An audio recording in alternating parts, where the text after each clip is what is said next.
اور وفات ہے 179 ہجری میں. حضرت امام شافعی جن کی پیدائش 150 ہجری میں اور وفات ہے 204 ہجری میں. اور حضرت امام احمد بن حنبل جن کی پیدائش 164 ہجری میں اور وفات ہے 241 ہجری میں. اور رسول اکرم صلی اللہ علیہ وسلم کی وفات 11 ہجری میں ہوئی. صحابہ کرام میں سے آخری صحابی کی وفات 110 ہجری میں ہوئی. تابعین میں سے آخری تابعی کی وفات 180 ہجری میں ہوئی. اتباع تابعین میں سے آخری تابعی کی وفات 220 ہجری میں ہوئی. یہ دور جو تھا رسول اکرم صلی اللہ علیہ وسلم کا اور ہمارے عظیم ائمہ کا، صحابہ کرام کا، تابعین کا، اتباع تابعین کا، یہی سب سے سنہری دور تھا. حضرت امام ابو حنیفہ رحمۃ اللہ علیہ کی کیفیت یہ تھی کہ وہ فرماتے تھے کہ اذا صح الحدیث فهو مذہبی، جب حدیث صحیح ہو جائے تو وہی میرا مذہب ہے. حضرت امام ابو حنیفہ رحمۃ اللہ علیہ نے اللہ تعالیٰ ان کی قبر کو نور سے بھرے اور انہیں اعلیٰ علین میں جگہ دے اور توفیق دے ہم لوگوں کو کہ انہوں نے جو یہ ارشاد فرمایا ہے اس کو حرز جان بنا لیں. حضرت امام ابو حنیفہ رحمۃ اللہ علیہ نے ایک مرتبہ امام ابو یوسف کو اور امام محمد کو دیکھا کہ وہ کچھ لکھ رہے ہیں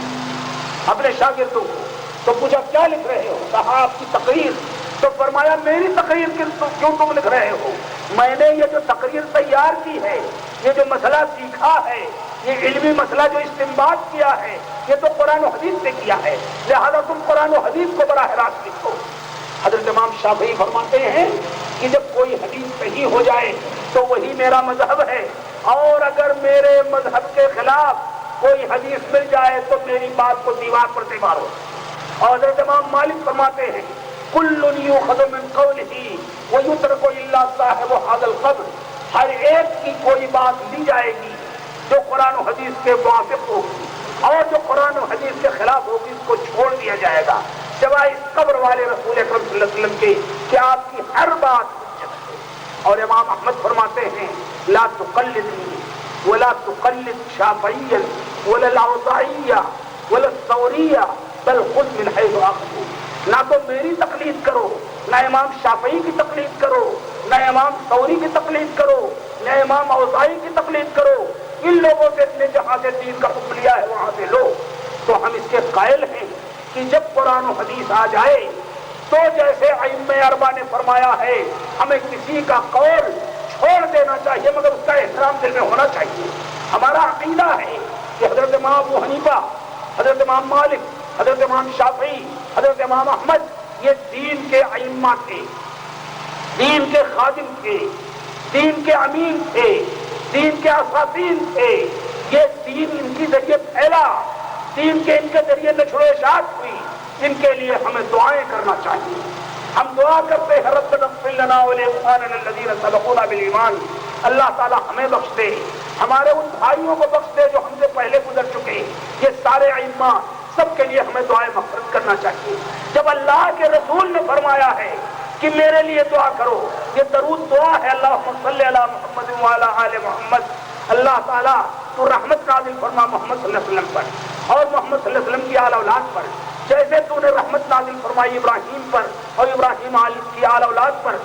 جہاں تک تعریف اور بزرگی ہے تو اس کے لائق تو ہی اللہ تعالیٰ ہے. اللہم بارک علی محمد وعلی آل محمد. اللہ تعالیٰ برکت نازل فرما محمد صلی اللہ علیہ وسلم پر اور محمد صلی اللہ علیہ وسلم کی آل اولاد پر، جیسے تو نے برکت نازل کی ابراہیم اور ان کی آل اولاد پر. تو ہی حمد و مجد کے لائق ہے. تو دعا تو سب کے لیے ہونی چاہیے، پر رسالت صرف اللہ کے رسول کے ساتھ ہوتی ہے. ایک مرتبہ کا واقعہ ہے، غور سے سنیے گا. حضرت ابوبکر موجود تھے، حضرت عمر موجود تھے، اساطین صحابہ موجود تھے اور اللہ کے رسول تشریف فرما تھے. حضرت عمر نے تورات کھولنا شروع کر دی جو موسیٰ پر اتری. تورات کھولنا شروع کی اور پڑھنا شروع کیا تو اللہ کے رسول کا چہرہ انور بدل گیا، غصے سے سمسما اٹھا، چہرہ انور پر سرخی دوڑ گئی. ابوبکر دیکھ کر کے برداشت نہیں کر سکے. انہوں نے کہا ارے عمر تم دیکھ نہیں رہے ہو یہ کیا ہو رہا ہے؟ تم رسول اکرم صلی اللہ علیہ وسلم کا چہرہ انور نہیں دیکھ رہے اور تم تورات کھولے جا رہے ہو. سنبھل گئے عمر جیسا جلیل القدر انسان اور اتنا جلالی فوراً کہنے لگے رضیت باللہ ربا وبمحمد رسولا وبالاسلام دینا. میں اللہ کے رب ہونے پر راضی ہوں، مطمئن ہوں. محمد عربی صلی اللہ علیہ وسلم کے آخری رسول ہونے پر مطمئن ہوئے اور اسلام کے دین ہونے پر 3 مرتبہ انہوں نے کہا، پھر بھی اللہ کے رسول صلی اللہ علیہ وسلم کا غصہ تمتمایا رہا اور آپ نے یہ جملہ کہا، واللہ لو کان موسیٰ حیا لما وسعہ الا اتباعی، اللہ کی قسم اگر آج موسیٰ زندہ ہوتے جو نبی تھے، صاحب شریعت نبی تھے، تو ان کے لیے بھی سوائے اس کے کوئی چارے کار نہ ہوتا کہ میری شریعت کا اتباع کرے، میری بات، میری حدیث، میری سنت، میرا اسوا، میری سیرت پر عمل کرے، ان کی کوئی بات نہ کرے۔ تو جب موسیٰ جیسے نبی کی کوئی بات آ جائے اس کا بھی اتباع جائز نہیں ہے، تو اللہ کے رسول صلی اللہ علیہ وسلم کے بعد اللہ کے رسول کی حدیث کے ہوتے ہوئے، آپ کی سنت کے ہوتے ہوئے، آپ کے اسوہ مبارک کے ہوتے ہوئے کسی امتی کی بات کیسے ہمارے لیے حجت ہو؟ تو اس اعتبار سے ہم متبع کتاب و سنت ہیں اور موقر ائمہ ہیں، ائمہ کی توقیر کرتے ہیں ہم، ائمہ کا احترام کرتے ہیں ہم۔ اور جہاں تک غیر مقلد کا معاملہ ہے تو ہر وہ غیر مقلد وہ لوگ ہیں جو کتاب و سنت کو اپناتے نہیں، ہر چیز میں ائمہ کی ترتیب، ہر چیز میں ائمہ کی شان میں گستاخی اور عقل کا گھوڑا دوڑا کر کے میرے دین کو خراب کرنے کی کوشش کرتے ہیں۔ ہم تو اللہ کا فضل ہے تقلید وہیں چھوڑتے ہیں جہاں کتاب و سنت سے ٹکرا جاتی ہو، جہاں اس میں رسول سے ٹکراتی ہو تقلید، وہاں تقلید چھوڑنا واجب ہے، اور جہاں کتاب و سنت سے نہ ٹکراتی ہو وہاں کوئی مذاکرہ نہیں کہ ائمہ کی باتیں لی جائیں اور ان سے انس حاصل کیا جائے اور ان کو لوگوں کے سامنے پیش کیا جائے، کیونکہ ائمہ خدا تھے۔ تو عرض میں یہ کر رہا تھا کہ اہل حدیث گویا نام ہوا ان لوگوں کا جو لوگ اپنی زندگی کے تمام مسائل میں، خوشی میں، غم میں، عقیدے میں، عبادت میں، سلوک میں، معاملے میں، صلح میں، لڑائی میں، جھگڑے میں، کھانے میں، پینے میں، چلنے پھرنے میں، اٹھنے بیٹھنے میں، بیوی بچوں سے تعلقات رکھنے میں، پڑوسیوں سے تعلقات رکھنے میں، غیر مسلموں سے تعلقات رکھنے میں، بین الاقوامی معاملات میں، ہر چیز میں رسول اکرم صلی اللہ علیہ وسلم کی حدیث کو اپنا مصباح نظر بنا لے۔ یہ ہے اہل حدیث، اللہ تعالیٰ ہم کو اہل حدیث بنائے۔ تو یہ نقطۂ نظر ہے۔ اب یہ تو اہل حدیثیت کی تعریف اور ان کا حقیقی مفہوم ہوا۔ اب مسئلہ باقی بچتا ہے ان کی کیا خدمات ہیں، جن لوگوں نے یہ وسیلہ اپنایا، جن لوگوں نے اس کو لیا، کیا طریقہ ہے، میں آپ کو بتاؤں۔ حضرت ابوبکر صدیق رضی اللہ تعالیٰ عنہ کے سامنے ایک بڑھیا آئی، ایک لڑکی آئی، اس نے کہا کہ میری دادی کو میرے پیسے کے برابر ملے گی کہ نہیں؟ مسئلہ آیا کہ پوتی کے طریقے سے، یعنی پوتی کے چھوڑے ہوئے مال سے، وراثت سے اس کی دادی کو کچھ ملے گا کہ نہیں ملے گا؟ تو حضرت ابوبکر پریشان ہو گئے۔ پہلے انہوں نے سوچا کہ نہیں ملنا چاہیے، لیکن اس کے بعد ہوا یہ کہ ایک صحابی آئے، انہوں نے بتایا کہ اللہ کے رسول صلی اللہ علیہ وسلم نے فرمایا ہے کہ پوتی کی وراثت سے دادی کو 1/3 ملے گا، یعنی 1/6 حصہ ملے گا، یعنی 1/6، 1/6 یعنی 6 روپے میں سے 1 روپیہ، 600 میں سے 100 روپیہ، 6000 میں سے 1000، اور اللہ کرے 6 لاکھ 6 کروڑ میں سے 1 لاکھ 1 کروڑ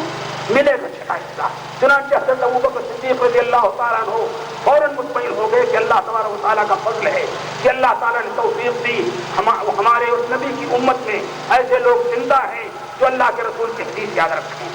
اب حضرت عمر خطاب تعاون پڑ گیا بیت المقدس میں،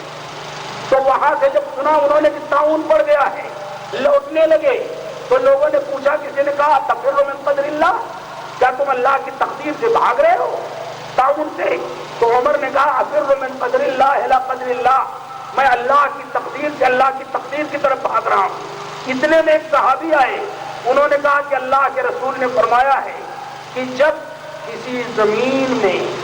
طاعون یا کوئی وبائی بیماری، طاعون، چیچک، کالرا، کوئی ایسی بیماری بڑھ جائے تو اس زمین سے نکل کے بھاگو نہ، اور جس زمین میں پڑی ہوئی ہے وہاں جاؤ نہ۔ تو حضرت عمر فوراً سیدھے شکر انہوں نے ادا کر لیا کہ اللہ کا فضل ہے کہ ہمارے رسول کی حدیثیں یاد ہیں جن پر چل کے ہم زندگی گزار سکتے ہیں۔ آپ سنیے کیا طریقہ تھا صحابہ کرام کا اپنی زندگی میں. حضرت رسول اکرم صلی اللہ علیہ وسلم کی وفات ہوئی. رسول اکرم صلی اللہ علیہ وسلم کی وفات ہوئی.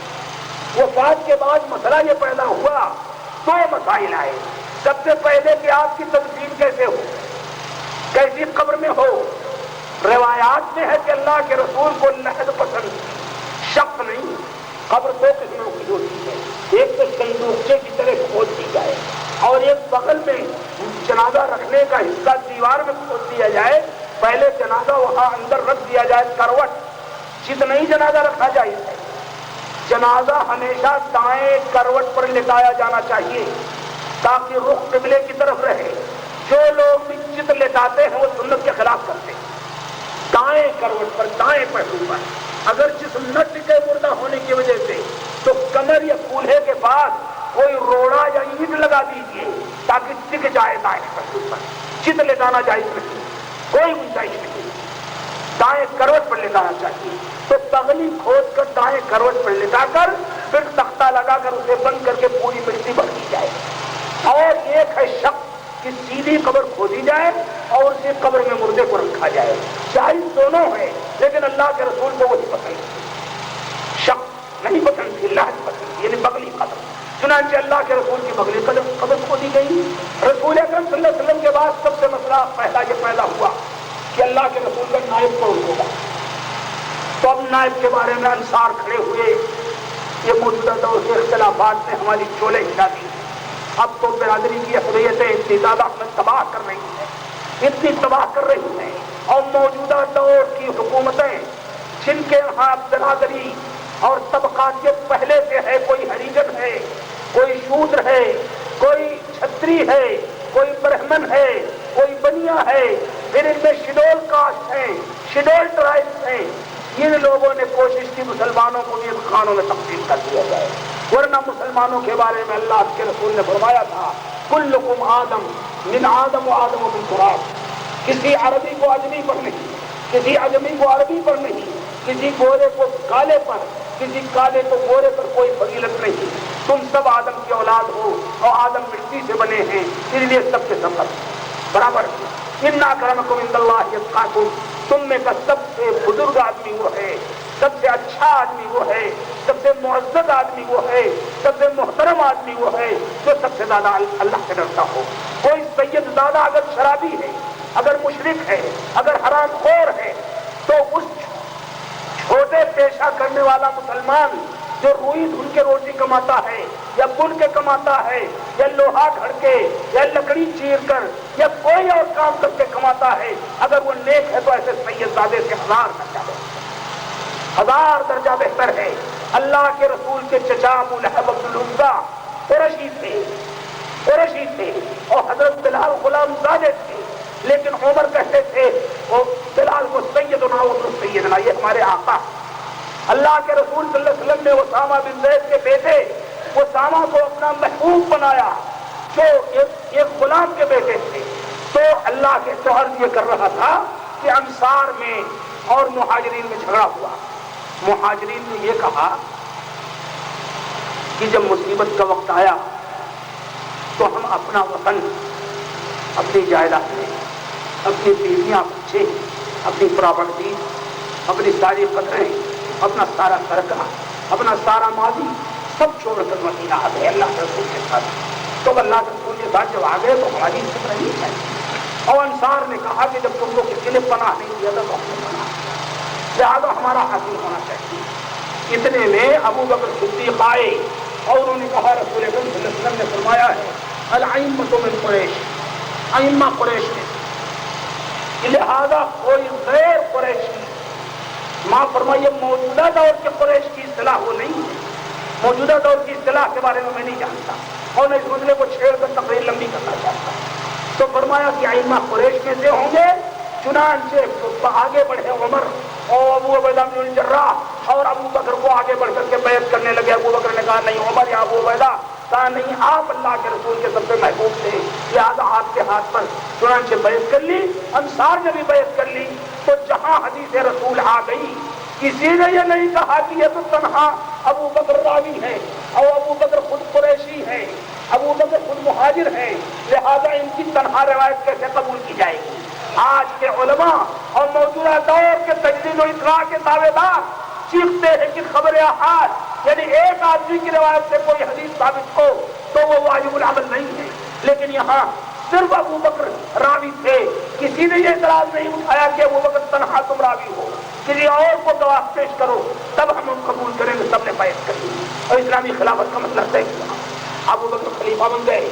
اب خلیفہ کے بعد اس پہ مسئلہ زیادہ، مسئلہ کیا زیادہ؟ تاریخ تو آئی لیکن سمجھ لیجیے آپ منہج کیا ہے،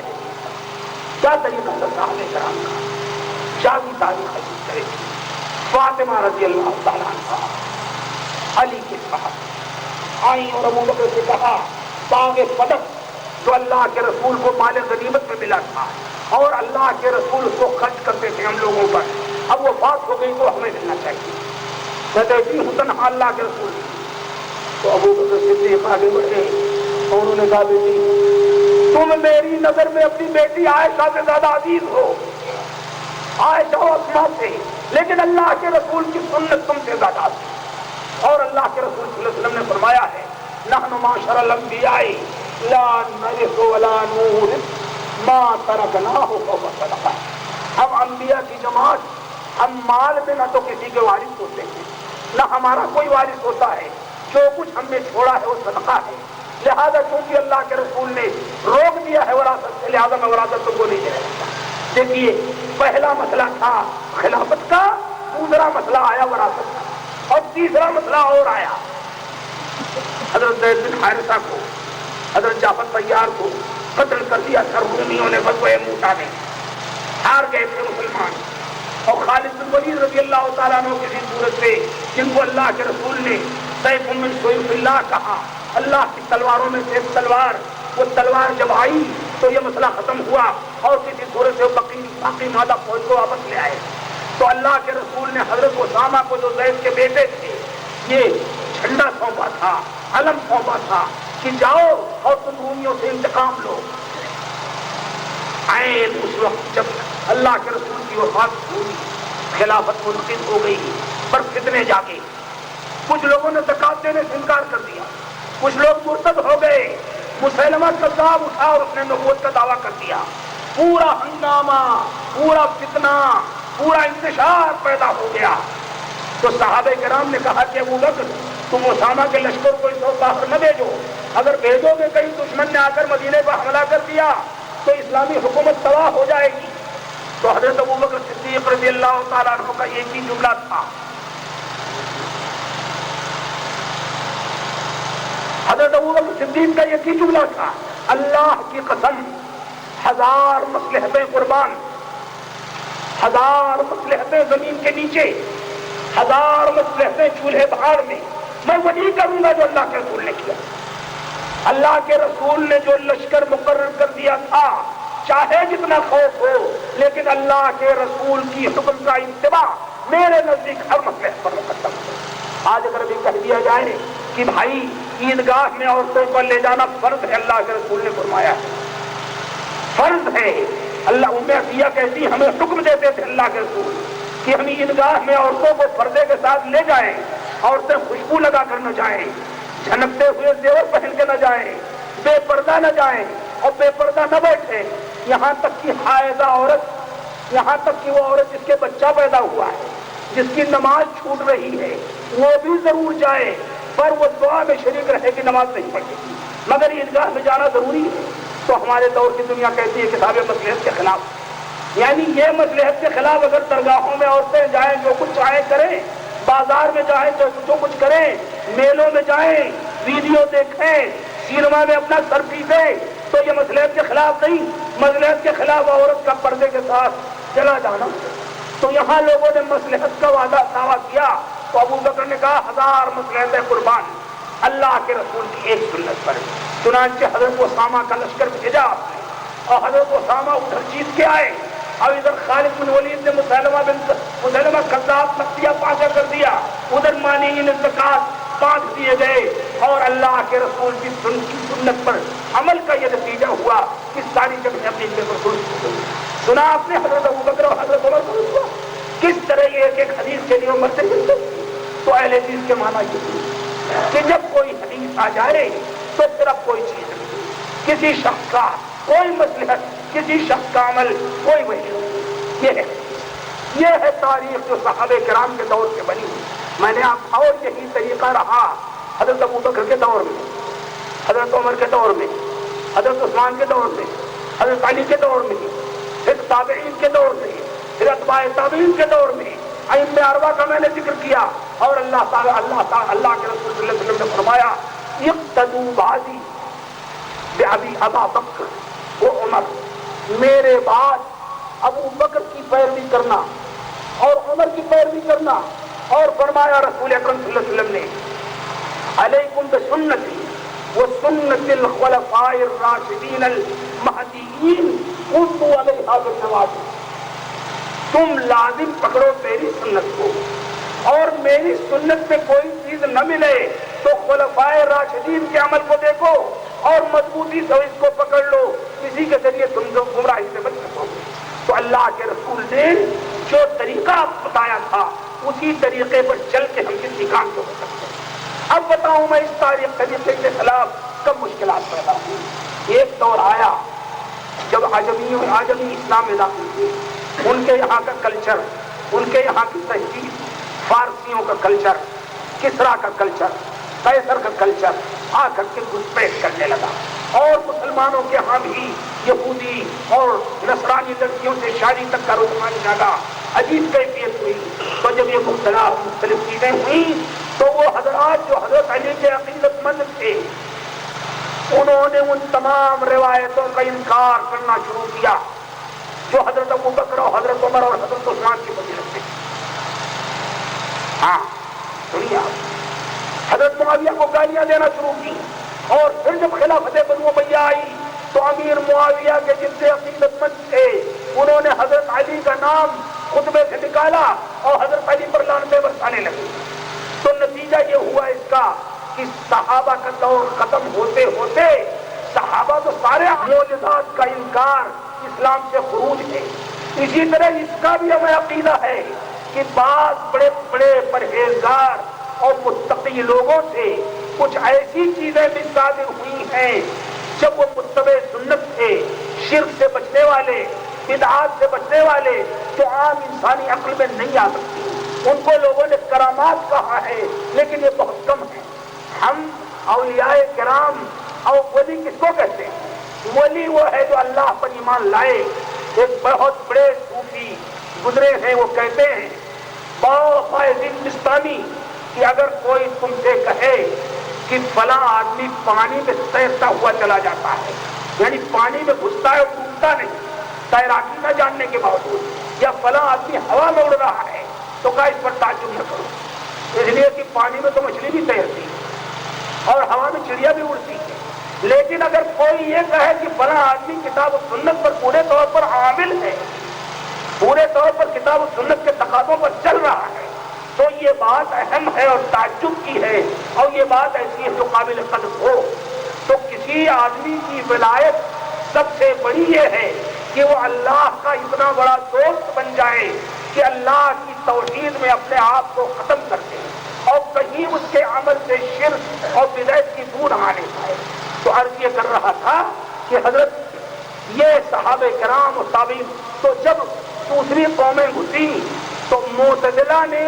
ان احادیث کا انکار کرنا شروع کیا جو عقل کے خلاف تھی۔ شیعہ حضرات نے ان احادیث کا انکار کرنا شروع کر دیا جو حضرت ابو بکر، حضرت عمر یا حضرت عثمان یا حضرت امیر معاویہ یا حضرت ابو سفیان کے فضائل میں تھی۔ اور ایک طبقے نے ان روایات، خارجیوں نے ان تمام روایات کا انکار کیا، ان تمام احادیث کا جن سے حضرت علی کی یا حضرت عثمان کی فضیلت ثابت ہوتی ہے۔ ابو بکر عمر تک تو مانے، لیکن حضرت عثمان اور حضرت علی کی فضیلت کی احادیث کو نہیں مانا۔ یہ دور تھا جب پورا اسلام آزمائش کے دور سے گزرتا تھا۔ اس دور میں سن 150 ہجری میں ولادت پانے والے قریش کے مشہور عالم محمد بن ادریس شافعی، جن کی مکہ میں 150 ہجری میں ولادت ہوئی اور صرف 54 سال کی عمر میں 204 میں وفات ہوئی، یہ نکلے اور مکہ کے منکرین حدیث مکہ سے نکل کر کے شام میں، کوفہ میں منکرین حدیث سے اور ان لوگوں سے جو حدیثوں میں شبہہ پیدا کرتے ہیں، وہ لوگ جو حدیثوں میں تشکیک پیدا کرتے ہیں، ان سے مناظرات کیے اور بحث کرتے کرتے مصر تک وہ پہنچے۔ اور اللہ کے رسول کی جو حدیث ہے کہ قریش میں ایک عالم پیدا ہوگا جو پوری دنیا کو علم سے بھر دے گا، چنانچہ امام شافعی کی بدولت علم حدیث پوری دنیا میں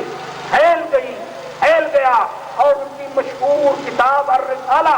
جو آج بھی اصول فقہ و اصول حدیث کی سب سے اہم کتاب ہے، اور ان کی مشہور کتاب جمع العلم، ان کی مشہور کتاب الغم آج بھی امت کے لیے بہت بڑا ذریعہ ہدایت ہے۔ راستے میں ان کے اہل الرائے سے تکرار ہوا، ارائے دین سے تکرار ہوئی، اور سب کو انہوں نے کتاب و سنت کی روشنی میں مات دی، اور ان کا لقب پڑ گیا ناصر الحدیث۔ کیا لقب پڑا؟ ناصر الحدیث، یعنی یہ ہے حدیث والا اور حدیث کی مدد کرنے والا۔ اس وقت سے یہ مسلک یا یہ تحریف یا یہ عقیدہ اس نام سے متعارف ہوا کہ وہ لوگ جو حدیث میں شکوک پیدا کرنے والے، حدیث کی حجیت کو مشکوک قرار دینے والے، حدیث کو ختم کرنے کے لیے اور قرآن پر تنگ کرنے کے لیے پوری زمین لوگ کوششیں کر رہے ہیں، ان کے خلاف جو جماعت نبردازمہ ہوئی ان کو کہا گیا اہل الحدیث۔ جہاں روایت میں ہے اللہ کے رسول صلی اللہ علیہ وسلم فرماتے ہیں لا تزال من امتی طائفۃ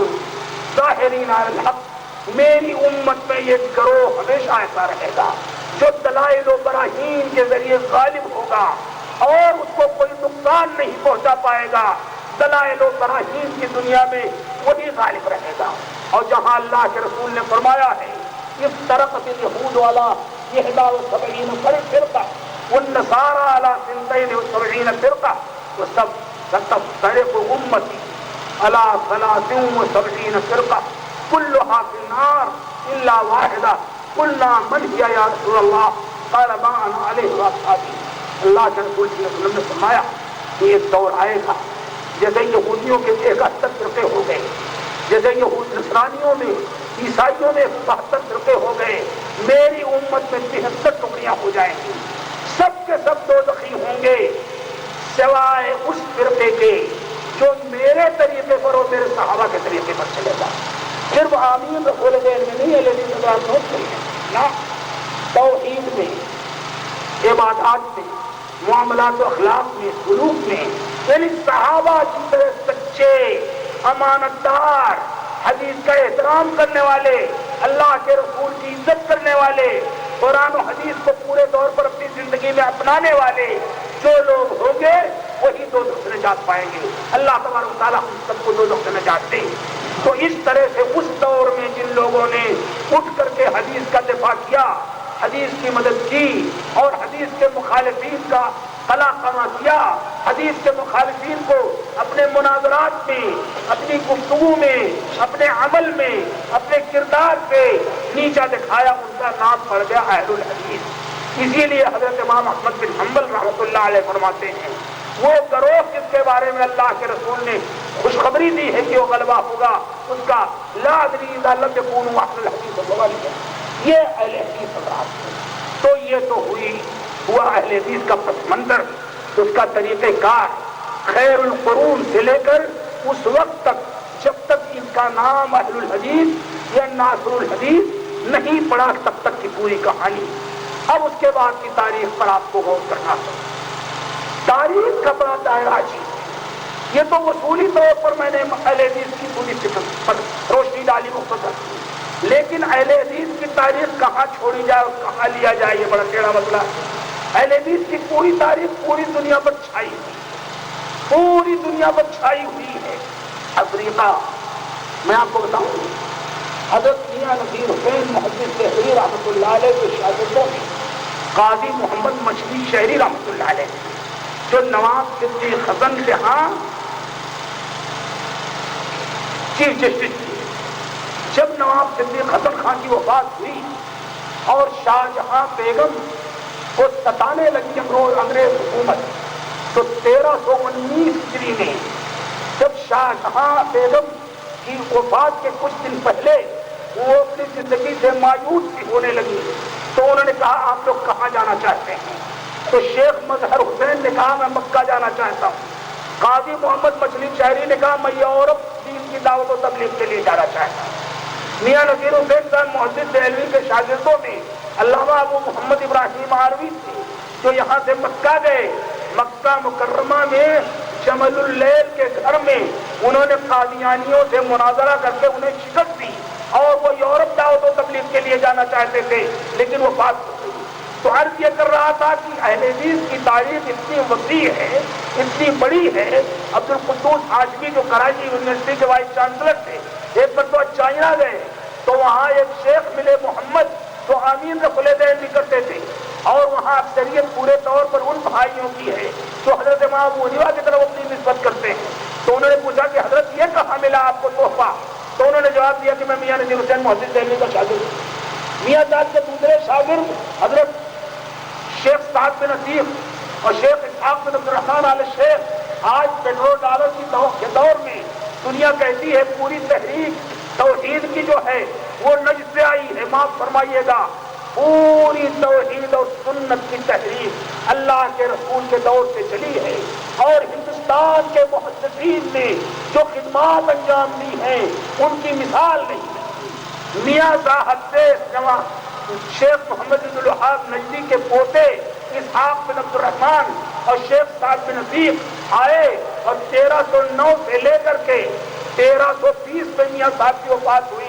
1309 سے لے کر 1313 تک ان سے درس حدیث دیتے رہے۔ اسی طرح سے یمن کے مسلح شیخ عبداللہ طرحاوی آئے اور انہوں نے دارالحدیث رحمانیہ میں پڑھ کر دعوت و تبلیغ کی۔ شیخ عبدالعزیز بن راشد وغیرہ، یہ تو علمی سلسلے کی ایک بات تھی۔ تو عرض یہ کر رہا تھا کہ تاریخ اہل حدیث کی ایک تو عالمی، ایک ہندوستان کی تاریخ ہے۔ میرا خیال ہے یہ بابا صاحب وغیرہ کی خواہش ہوگی کہ ہندوستان کی تاریخ فروغ دی جانی چاہیے اور ہندوستان کی تاریخ پر اس لیے کہ پوری دنیا کی تاریخ کا سمیٹنا تو ممکن نہیں ہوگا تو کم از کم ہندوستان کی تاریخ کا تھوڑا سا عبور ہمارے سامنے آ جائے۔ اس لیے میں چاہتا ہوں کہ جستا جستا کچھ تھوڑا تھوڑا ہر زمانے کے بارے میں روشنی ڈالتا چلے۔ سب سے پہلے ہندوستان میں اسلام جو آیا ہے وہ تاجروں کے ذریعے آیا ہے۔ آپ کو شاید معلوم ہو آپ کے قریبی مدراس کے سمندر کے اس پار مالدیپ کے جزائر ہیں اور سری لنکا کے جزائر ہیں۔ آپ کو شاید یہ علم نہ ہو کہ جب معجزہ شق القمر ہوا اللہ کے رسول کی زندگی میں تو یہاں کے ایک بادشاہ نے وہ دیکھا اور اسی وقت وہ مسلمان ہو گیا۔ اور آپ کو شاید اس کا بھی علم نہ ہو کہ جب وہ لوگ وہاں سے یورپ کی منڈی سے ریڈ سی کے ذریعے بحر احمر کے ذریعے یہ مال لے کر آتے تھے جزائر ساحل مالبار پر اور ساحل گجرات یعنی سورت پر وہ مال اتارتے تھے اور گجرات سے یہاں کی چیزیں اور مالبار سے ناریل کا پھل، ناریل کا درخت کاٹتے تھے، اس کی لکڑی چیرتے تھے، اس سے کشتی بناتے تھے اور اسی کے پتے سے پوریاں بناتے تھے۔ پوریوں میں گرم مسالہ، قہوہ، چائے اور اسی طریقے سے ناریل بھر کے لے جاتے تھے اور بحر احمر کے ذریعے یورپ میں بیچتے تھے۔ یہی ان کا ذریعہ معاش تھا۔ امیر المومنین والخطاب کی جب خلافت آئی تو انہوں نے کوفہ کی 2 بستیوں کو، عراق کی 2 بستیوں کو، کوفہ اور بصرہ کو سب سے بڑا بحری بیڑا وہاں کے لیے بنایا اور ان ساحلوں میں عرب تاجروں کو اجازت دی کہ وہ جہاں چاہیں تجارت کریں۔ چنانچہ رحلت الشتاء والصیف وہ راتوں دن لے کر کے کشتی رواں رہتے تھے۔ پہلے جب آتے تھے تو تجارتی مال لے کر آتے تھے اور جب ان کو اسلام کی دولت ملی تو اس تجارتی مال کے ساتھ ہدیۃ اسلام کی دولت لائے۔ چنانچہ محمد بن قاسم کے پہلے، اس کے پہلے کافی لوگ اس علاقے میں مسلمان ہو گئے تھے اور جزائر مالدیپ کے اور لنکا کے بادشاہ نے ولید بن عبد الملک کو تحفے بھرے ایک کشتی بھیجی اور کچھ عرب اس کے یہاں تاجر تھے، ان کی خواتین تھی۔ جب وہ لوگ ان کو لے کر جانے لگے تو دیبل یعنی کراچی کی درگاہ میں اس وقت کے ایک ڈاکو راجہ طاہر نے ڈاکہ ڈالا اور ان لڑکیوں کو گرفتار کر لیا۔ یہ آواز جب ولید بن عبد الملک کے پاس پہنچی تو انہوں نے اپنے مشرقی صوبوں کے گورنر حجاج بن یوسف کو آرڈر دیا کہ کسی کو بھیجا جائے کہ ہماری رعایا کو راجہ طاہر نے کیوں ستایا ہے، ہماری رعایا کو آزاد کرا کے لائے۔ چنانچہ محمد بن قاسم رحمۃ اللہ علیہ اس سرزمین میں سندھ میں آئے، اور آپ کو معلوم ہوگا کہ سندھ و ملتان کو کس طرح انہوں نے اسلام کی رحمت للعالمین سے بھرا۔ محمد بن قاسم جب جانے لگے یہاں سے تو سندھ اور ملتان کے غیر مسلم ہندو اور بدھسٹ اس طرح روتے تھے جیسے کوئی بچہ اپنے باپ کے لیے روتا ہے، کیونکہ محمد بن قاسم جب آئے تو یہاں کی نابرابری، یہاں کا ظلم، یہاں کا جور محنت کر کے جد کر ڈالا۔ تو اسی دور سے اسلام آیا، اور پھر اس کے بعد جو تاجر اور آئے بعد میں گجرات کے ساحلوں پر، ان کے ذریعے اسلام کی صحیح صورت آئی، اس لیے کہ اللہ کے رسول نے فرمایا ہے کہ سچا تاجر اور میں جنت میں اس طرح ہے۔ وہ سچے تاجر تھے جس نے اپنی امانت اور اپنی سچائی کا سکہ بٹھایا، اور ہندوستان کے عوام اسلام کی عدالت، اسلام کے انصاف، اسلام کی مساوات کی تعلیم، اس کی رحمدلی، اس کی شرافت، اور اس کے اندر جو چھوٹے بڑوں کی تمیز ہے، ان سب سے متاثر ہو کر کے ایک بہت بڑی تعداد تھی جس نے بت پرستی چھوڑا، جس نے طبقاتی نظام سے نکل کر کے اسلام کے نظام مساوات کو اپنایا۔ اور پھر رفتہ رفتہ اس کے بعد جو حملے ہوئے محمود غزنوی کے ہوں یا شہاب الدین غوری کے ہوں یا اس طرف سے پنجاب کے راستے سے ہوں، ان کے بعد تو اسلام کی جد بہت بری ہو گئی۔ اس کے بعد بادشاہ جب آئے تو بادشاہوں نے اسلام کی نشر و اشاعت کی اتنی کوشش نہیں کی جتنا ملکی ہوس گیری ان کے اوپر مسلط رکھی۔ نتیجہ یہ ہوا کہ جو لوگ پہلے مسلمان ہوئے تھے، اچھا اس دور میں جو مسلمان آئے وہ لوگ تقلید سے واقف نہیں تھے۔ علامہ بشاری مقدسی رحمۃ اللہ علیہ کی ایک کتاب ہے احسن التقاسیم فی معرفت البلاد والاقالیم، یعنی انسانوں کی بستی، انسانوں کی تعداد، انسانوں کی قسمیں، انسانوں کے طبقات، انسانوں کی خصوصیات معلوم کرنے کے ایک کتاب۔ آج تک اس موضوع پر اتنی اچھی کتاب نہیں لکھی گئی۔ بشاری لکھتے ہیں کہ جب میں ملتان اور سندھ پہنچا تو صرف وہاں دو طبقے مجھے ملے، ایک تو وہ حضرات جو ادھر ایران کے راستے سے ماورا النہر کے راستے سے شیعہ حضرات تھے، حضرت حسن اور حضرت حسین اور حضرت علی کے ماننے والے، اور دوسرے یہاں کی اکثریت ان حضرات کی تھی جو اپنے آپ کو اہل حدیث کہتے تھے۔ خود سلطان شہاب الدین غوری کا بھائی شمس الدین غوری اپنے آپ کو اہل حدیث کہتا تھا، اہل حدیث کے طریقے کے مطابق عمل کرتا تھا۔ سلطان محمد تغلق، خلیفہ محمد تغلق، شاہ محمد تغلق جس نے تغلقی حکومت قائم کی مغلوں کے علاوہ، اس کی صورت یہ تھی کہ اس کی زندگی میں امام ابن تیمیہ کے شاگرد امام عبدالعزیز اردبیلی اور اسی طرح دوسرے ائمہ آئے تو ان سے متاثر ہو کر کے اس سے جو قبے قبروں کے تھے، جیسے اللہ کے رسول نے کہا تھا حضرت علی سے کہ جاؤ کوئی قبر اگر ایک بالغ سے اونچی ہو تو اس کو منہدم کر دو، کوئی قبر پختہ ہو تو اس کو منہدم کر دو، اور حضرت عمر نے اسی طرح کرایا۔ تو محمد تغلق نے اپنے دور میں جو بڑے بڑے قبے تھے ان کو توڑوایا، اور ان کے جو سجادہ نشین اور ان کے جو پہرے دار تھے ان کو امام اور مؤذن بنایا تاکہ یہ شرک کا مرکز ٹوٹے۔ تو اس طرح مختلف تاریخ کے حالات میں اللہ کا فضل، سب سے پہلے تابعی جو یہاں آئے وہ ربیع بن ثبیر رحمۃ اللہ علیہ تھے، مشہور تابعی جن کا تقلید سے کوئی تعلق نہیں تھا۔ تقلید کا رواج تو 14 صدری ہجری کے پہلے ہے۔ آپ کو معلوم ہے حضرت امام حنیفہ کی ولادت 80 میں ہوئی، حضرت امام شافعی کی 150 میں، اور حضرت امام مالک کی 79 میں، اور حضرت امام احمد کی 141 میں۔ اس دور تک تقلید کا کوئی رواج ہی نہیں تھا، تقلید شخصی کا۔ لوگ جس امام کو سے محبت کرتے تھے، جس سے عقیدت رکھتے تھے، جس عالم سے مطمئن ہوتے تھے، ان سے مسئلہ پوچھ لیتے تھے کتاب و سنت سے روشنی کا، اور عمل کرتے تھے۔ تو یہ پورا دور جتنا تھا یہ تقلید کے پہلے کا اہل حدیث حضرات کا تھا. چنانچہ اس دور کی جتنی تاریخیں ہیں، فرشتہ کی تاریخ فرشتہ پڑھیے، چچنامہ پڑھیے، اسی طریقے سے مشہور سیاح ابن بطوطہ جب آیا 8ویں صدی ہجری میں تو اس کی تاریخ پڑھیے. یہ سب کے سب بتاتے ہیں کہ آپ فلاں فلاں جگہ بہت اچھی تعداد اہل حدیث حضرات تھے. یہ تو اس دور کی بات ہے جب تاریخ مدون نہیں تھی. پھر یہ دور آیا بڑا خطرناک، یہ دور ہے 1000 جب پہلا 1000 سالہ گزر گیا اور دوسری 1000 سالہ تاریخ شروع ہوئی تو شیطان نے وہ للایا ایک جاہل بادشاہ جس کا نام تھا اکبر، جس کی راجدھانی تھی آگرہ،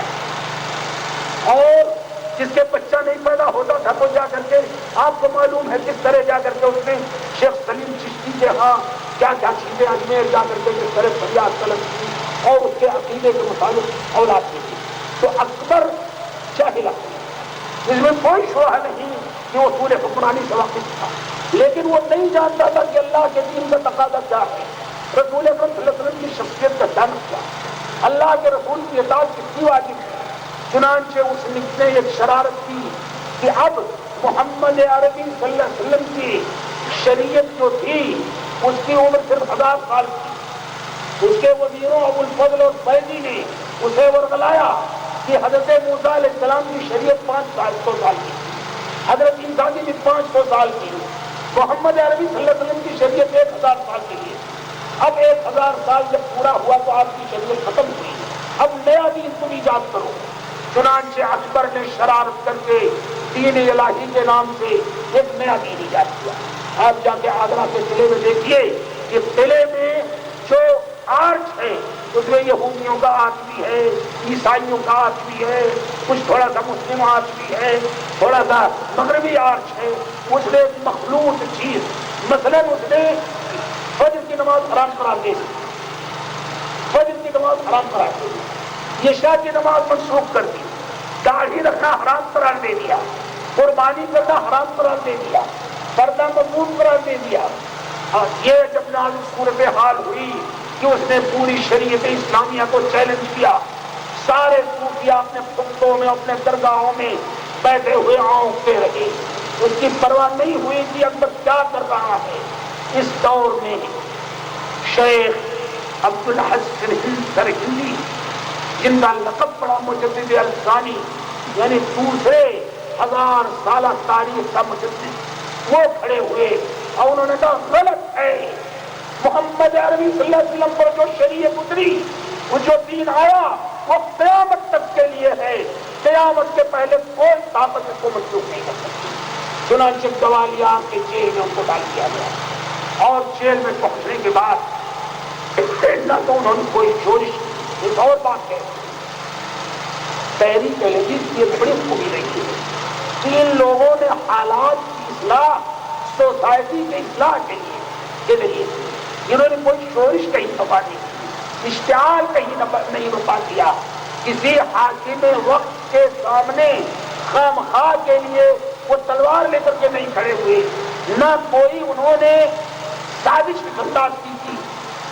ان کا مزاج ہمیشہ منصفانہ، رحم دلانا، شریفانہ،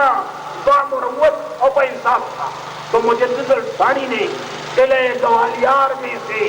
خطوط لکھے وزیروں کو، وزراء کو، اور نتیجہ یہ ہوا کہ سمجھ میں آیا لوگوں کے، اور جہانگیر کو عبرت ہوئی، اس نے جیل سے ان کو نکالا، اور نکالنے کے بعد دین الہی کے نام کا جو خلاف تھا وہ خود ختم ہوا.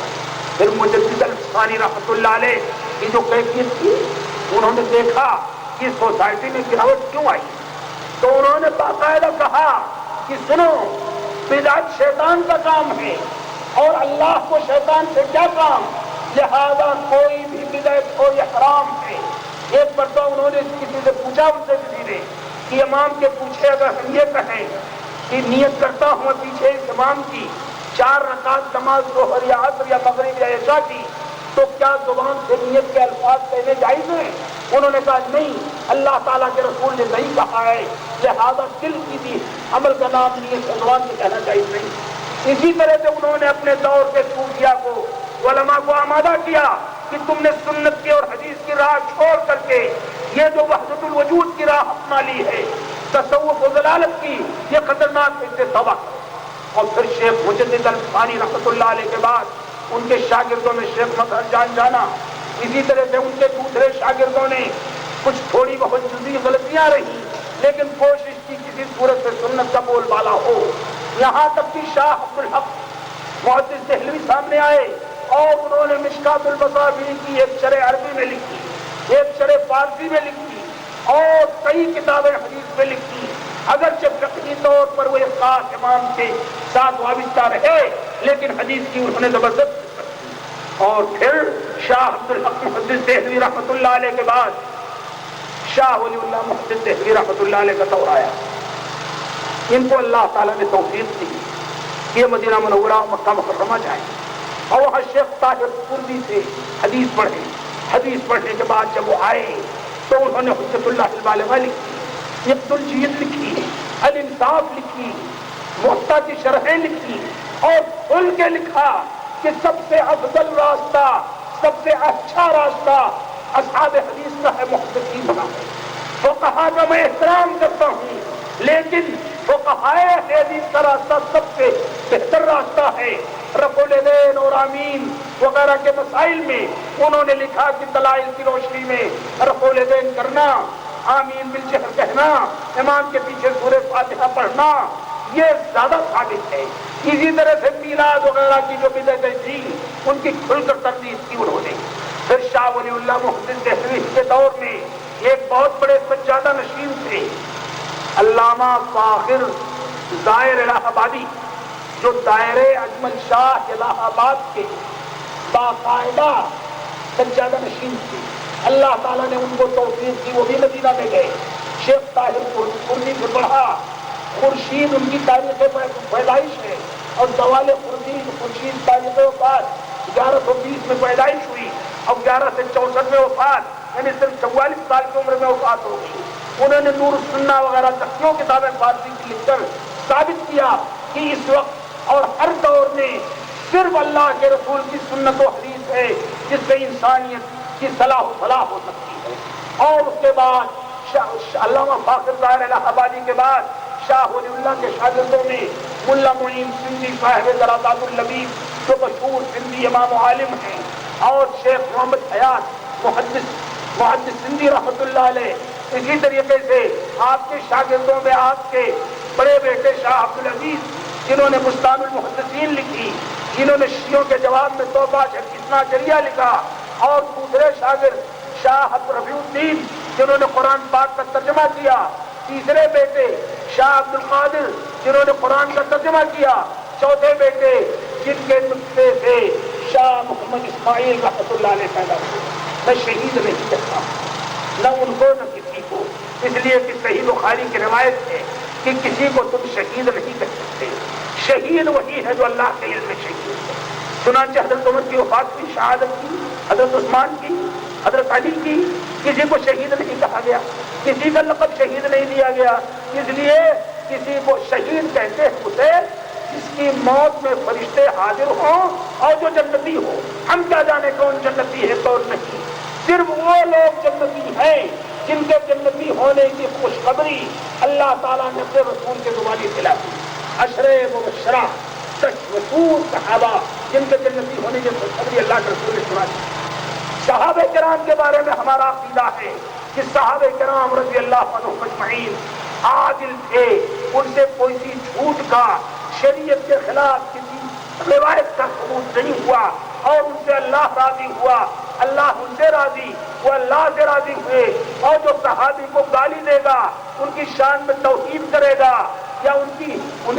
کی بے عزتی کی کوشش کرے گا، خطرہ ہے کہ اسلام سے خارج ہو جائے۔ تو عرض یہ کر رہا تھا کہ شاہ اسماعیل پیدا ہوئے شاہ عبد الغنی کے بیٹے، اور شاہ اسماعیل کو اللہ تعالیٰ نے سید احمد رائے بریلوی کے ساتھ یہ موقع دیا کہ یہ دونوں پورے ہندوستان ہندوستان میں دورہ کرتی ہے، پورے ہندوستان میں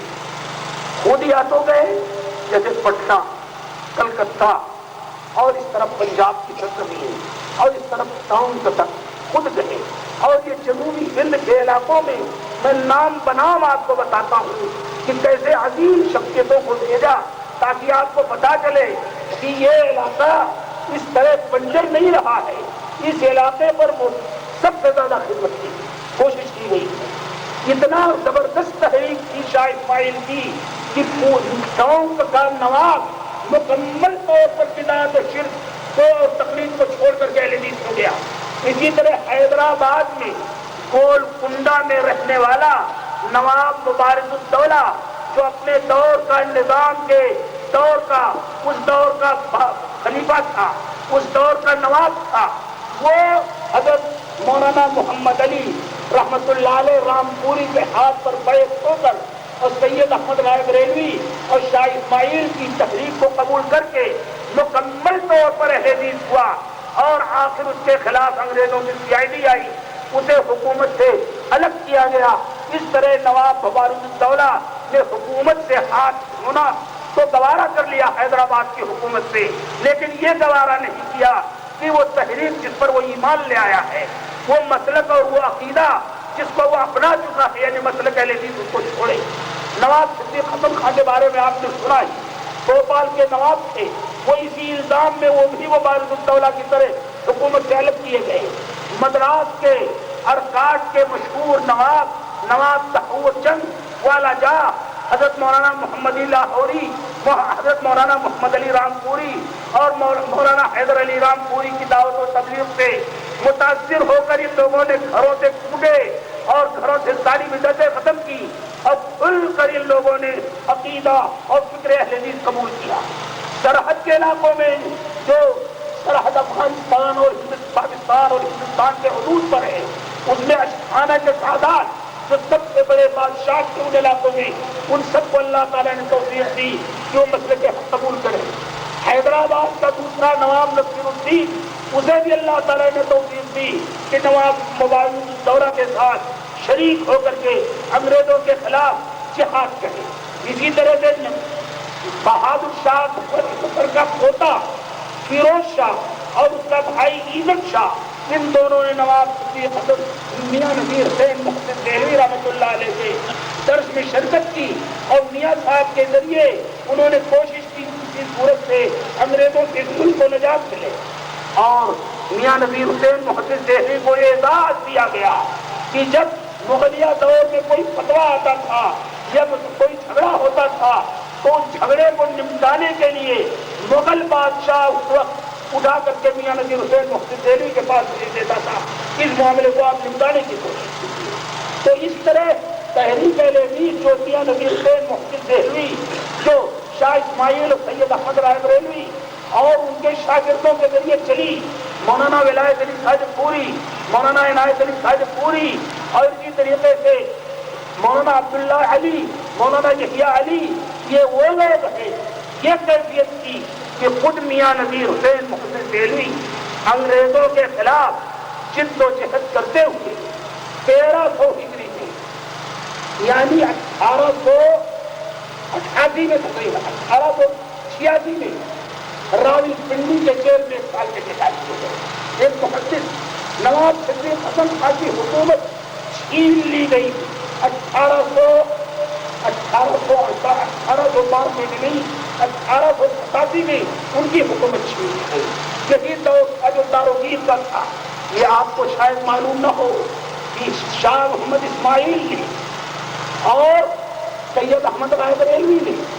اور ان کے شاگردوں میں سب سے زیادہ جن لوگوں نے انگریزوں کے خلاف اس ملک میں انقلاب برپا کیا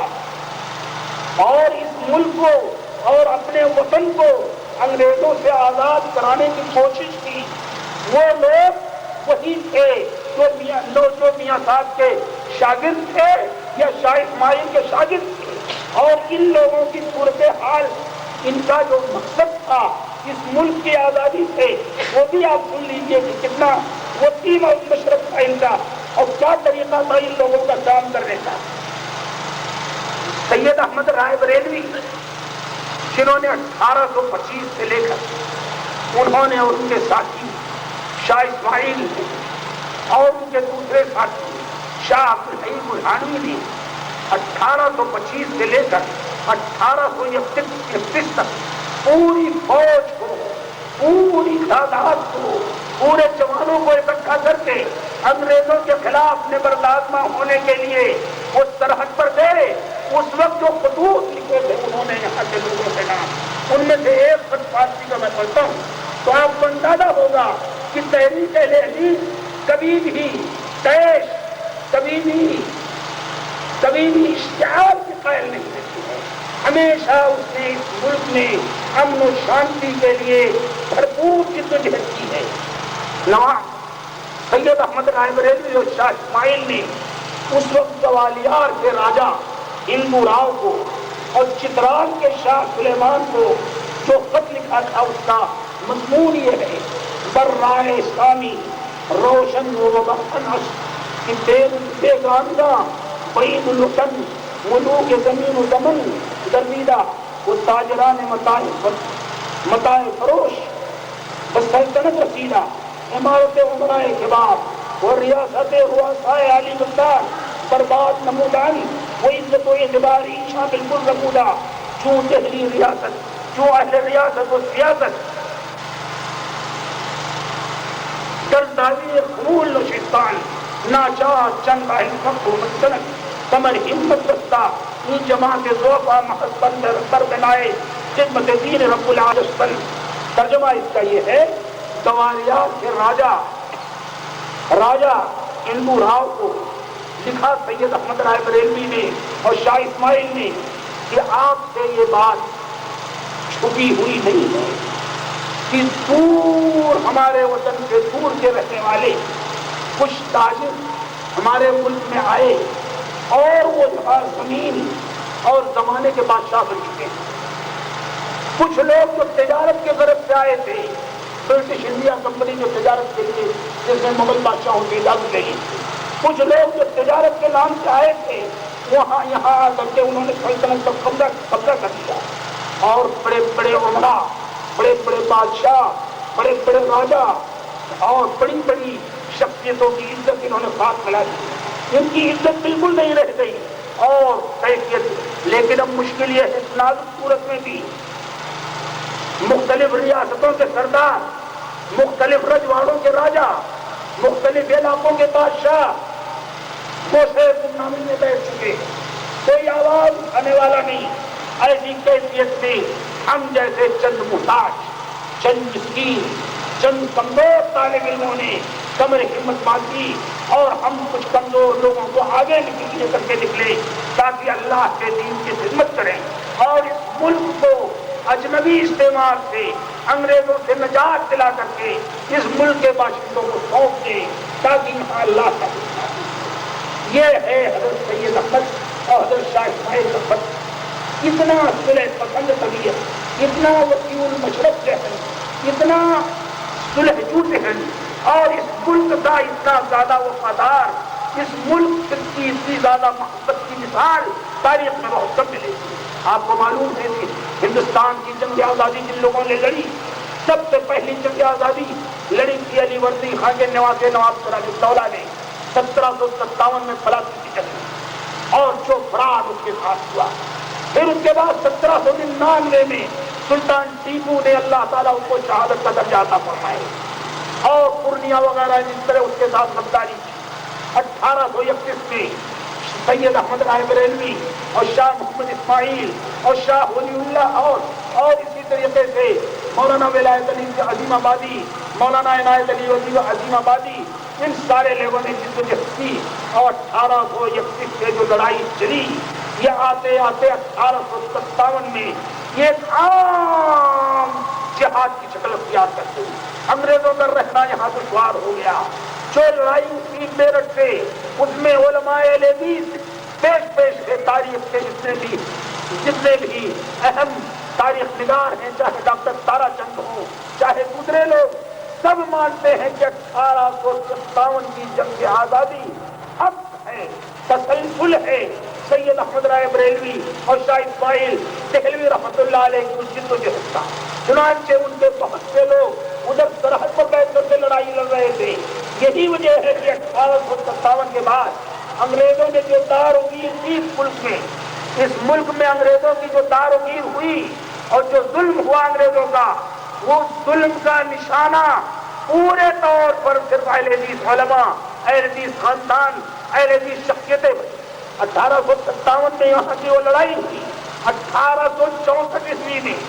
امبالہ کا مشہور مقدمہ سازش قائم کیا گیا علماء اہل حدیث پر۔ 1857 کے بعد 1864 یعنی صرف 7 سال کے بعد، اور اس میں کتنے لوگوں کے خلاف وہ مقدمات عائد کیے گئے، وہ الزامات لگائے گئے، ان کو 30 سال کی جیل میں، عمر قید میں، اسی طرح کالا پانی، اسی طرح انڈمان اور نکوبار جہاں کی فضا کسی انسان کے رہنے کے لائق نہیں تھی، ان کو بھیجا گیا۔ 1864 کے بعد دوسرا سازش کا مقدمہ علماء حدیث پر چلایا گیا جو پٹنہ میں چلایا گیا 1865 میں۔ تیسرا مقدمہ سازش 1870 میں چلایا گیا مالدہ میں، اور چوتھا مقدمہ سازش بھی 1870 میں، لیکن وہ راج محل میں مالدہ کے بجائے راج محل میں، اور پانچواں مقدمہ غازی کوٹ پنجاب میں 1920 میں، جسے مولانا ثناء اللہ صاحب الشری رحمۃ اللہ علیہ کے نام سے رکھایا۔ اس طرح کے جتنے مقدمات تھے، اور علماء صادق پور کے ساتھ تو جو واقعہ ہوا، علماء صادق پور کی ایک پوری ٹیم تھی، پورا خاندان تھا ان کا، ان کے مکانات کو عین عید کے دن انگریزوں نے بلڈوزر سے الٹ کے برابر کر دیا اور وہاں لیٹرین باتھ روم بنوا دی، اور بعد میں وہیں میونسپل بورڈ بنوایا۔ ابھی 2 سال پہلے علماء صادق پور کے سلسلے میں پٹنہ میں ایک سیمینار تھا، میں گیا ہوا تھا اتفاق سے۔ اسٹیج پر مسٹر لالو پرساد اور ان کی بیوی بھی تھی جو وہاں کی چیف منسٹر، تو میں نے ان سے ایک بات کہی، میں نے کہا سب دیکھوں گا میں آپ لوگوں کی آزادی کی محبت اور انسانیت کی محبت، جب یہ میونسپل بورڈ تو اس دور غلامی کی یادگار ہے، جب انگریزوں نے اس کو الٹ کر کے علماء صادق پور کے پورے مکانات کو عید کے دن یہاں میونسپل بورڈ بنا دیا گیا تھا، اور آزادی کے بعد ہماری یہ جمہوری حکومت بھی وہاں میونسپل بورڈ رکھے ہوئے ہے۔ میں جب دیکھوں گا آپ کی انصاف دوستی اور اقلیتوں کے ساتھ سلوک، جب اس میونسپل بورڈ کو آپ ختم کر کے یہاں علماء صادق پور کی یادگار کے طور پر کوئی مسجد اور کوئی کالج اور کوئی لائبریری قائم کر دوں۔ اٹھے جناب لالو صاحب اور بہت زور کی آواز دینا شروع کی کہ میں 1 ہفتے کے اندر سارا کام کرا دوں گا۔ صدارت میری کی بات میں جب تبصرہ کرنے لگا تو میں نے کہا کہ بھئی آج تک تو سیاسی لیڈروں کا وعدہ عربی شاعر کے مطابق مواعید الرقوب کے وعدے معشوق ہے، اب پتہ نہیں دیکھتے ہیں کہ مسٹر لالو یادو کیا کرتے ہیں۔ 2 سال کی مدت گزر گئی، کوئی انصاف دلانے والا اس ملک میں نہیں بچا۔ آج وہ جماعت علی غریب نے اپنا خون پسینہ ایک کر ڈالا، جس نے اپنے گھروں کو توڑوا دیا، جس نے اپنے بیٹوں کو قربان کر دیا بالا کوٹ کے میدان میں اور سرحد میں، 1857 کی لڑائی جس نے اپنے ہاتھ میں لی، اور جس نے ملک آزاد کرانے کے لیے شاہ اسماعیل ہی نہیں، جس نے اس ملک کو آزاد کرانے کے لیے ولایت علی صادق پوری، عنایت علی صادق پوری، اولاد حسن قنوجی، یہاں تک کہ آخری دور میں ابو القاسم صاحب بنارسی اور سب سے زیادہ ابو الکلام آزاد کو، ابو الکلام آزاد کے بارے میں ہندوستان ہی نہیں پوری دنیا کی کا کوئی تاریخ نگار اس بات سے انکار نہیں کر سکتا کہ وہ بہت کھڑے قسم کے اہل حدیث تھے، یعنی آمین رب العالمین بھی کرتے تھے، اور قبر پرستی وغیرہ کے خلاف ان کا باپ جس کا نام تھا خیر الدین، جو مکے میں رہتا تھا، جس کا عقیدہ یہ تھا سب کا خدا خدا ہے اور میرا خدا محمد ہے، جو ناچ ناچ کر کے یہ شعر پڑھتا تھا ان کا باپ خیر الدین، مولانا خیر الدین، کہ سب کا خدا خدا ہے میرا خدا محمد، یعنی اتنا کھلا شعر۔ لیکن اس کے بیٹے ابو الکلام آزاد کو اللہ تعالیٰ نے یہ توفیق دی ابوالکلام کہتے ہیں کہ ایک روز میرے باپ نے تقریر میں کہتے کہتے میرے باپ نے کہا کہ وہابیوں کا پہلے دل کالا ہوتا ہے اور دل کی سیاہی پھر چہرے پر آ جاتا ہے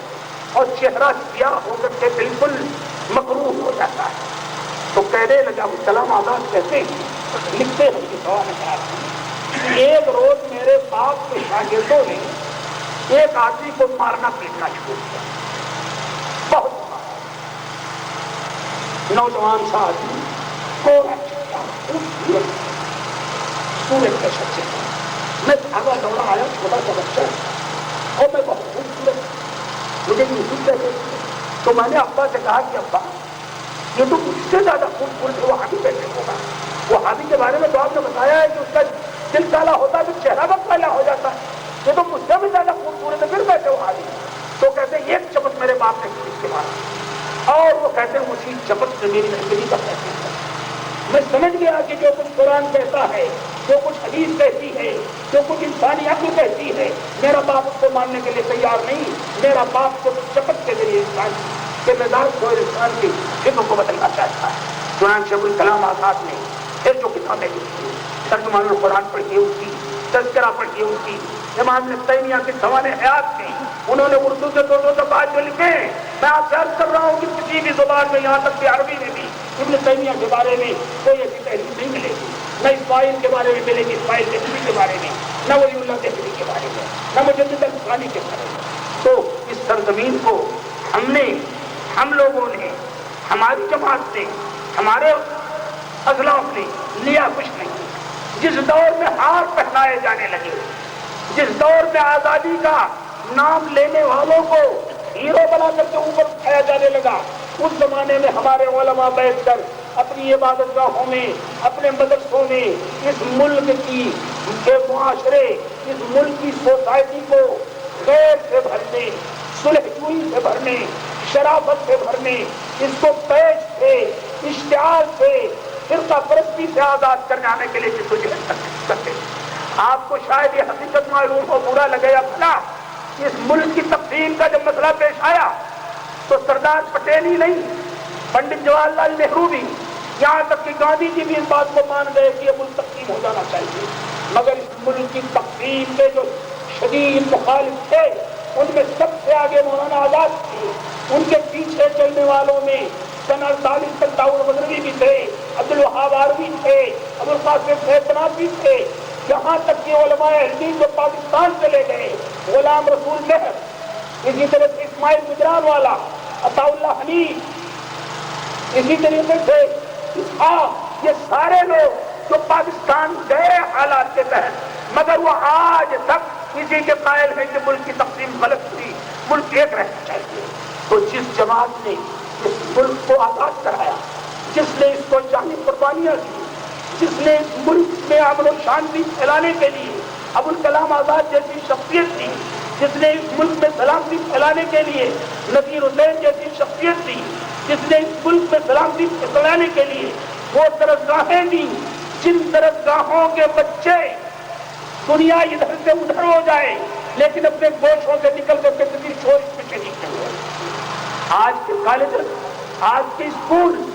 شرارت اور غنڈہ گردی کا اڈا بن چکے ہیں. یہ کالجز ان کے بچے نکل کر کے موٹریں جلا دیتے ہیں, کاریں جلا دیتے ہیں, گاڑیاں روک دیتے ہیں, لیکن کہیں نہیں سنیں گے آپ کہ کسی اسلامی مدرسے کے بچوں نے نکل کر کے کوئی سائیکل بھی چلائی ہو.